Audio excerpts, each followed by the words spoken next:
Leikhidraba Meeoi Amana organ donate Tourambada Meeoi Mapangi Punsi Kanba Ngami haibasi mipum khudingmakta khanghanbagi matam oire haina RIMS ki director Professor G Sunilkumar na phongdokre wafam asi Ministry of Health and Family Welfare gi makhada RIMS na silaga pangthokpa Indian Organ Donation Day 2024 gi thoramda mahak na phongdokhibani RIMS ki Jubilee Hall da pangthokpa thoramadu Professor G Sunilkumar na hai Leikhidraba matung organ donate taunabagi maramda doctor nurse amade medical tamliba mahairoi singna miyamda education pinaba khonasi maramdi housing organ gi demand amasung supply ani gi marakta chawna ahoba leiri hairiba ahoba asi mention ba health sector da leiriba aikhoina achoba thodang lofam thoi report ki matung ina Meeoi crore chamagani fu hena leiba leibak asida subnagi Meeoi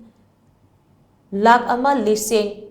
Meeoi lising lak ama lising hubutara romna Leikhidraba matung organ donate tauramgani haiduna ngasi faubuda wasak zerol pishin balaikre masida Manipur gi oina Meeoi chamaga taratare yauri loinana ngasi gi numit asida Manipur dagi Meeoi taruk yauna puna Meeoi lising ahom chauhumga kuntarena organ donate taunaba register tauki hauji faubuda organ donate taunabagi damak lairiba masingasi yamna nemli adumapu North East region da Manipurna organ transplant taubagi lamasida Assam gi hek mathangda kumang chausile leibak asida me transplant taubagi mathau taba patient chahida lak ama lising marif rom leibagi manungda subnatage Meeoi lising taruk rom tamag transplant toba fangi liver failure natraga liver cancer naba Meeoi lak anirom leibagi manungda chada tara manga khaktamag chahida liver transplant tauri loinana heart failure na chahi amada Meeoi lising yankhai rom sirabasu subnadagi Meeoi tara dagi tara manga fauba heart transplant toba fangle mahakna makata na hai kanagumba singna Leikhidraba matung organ donate tobagi wasak laurabadi yumgi Meeoi singda ningthina khanghanbiyu maramdi Leikhidraba matung hakchang adu aroiba mathong mangam pangthoknaba imung manungki oigadoribani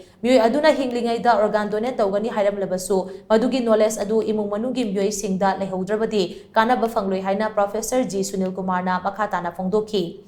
Manipur University ki Vice Chancellor Professor N Lokendra, RIMS ki Medical Superintendent Professor N Sanjip amade, RIMS ki Academic ki Dean Professor Brogena Koizam yauna pangthokiba thoramaduda Leikhidraba matung organ donate tauramba Meeoi singge imung manungda chamba khudol pot piduna ikai khumnabutki. A person's organ can save about 8 to 9, maybe 10 lives, and we had very important topics already talk about the eye banking, the kidney transplant by our experts, the numbers were quite not encouraging in this term, like we have a huge gap between the supply and demand, and then we need to fill up that gap. So we are here to play that role of filling the gap.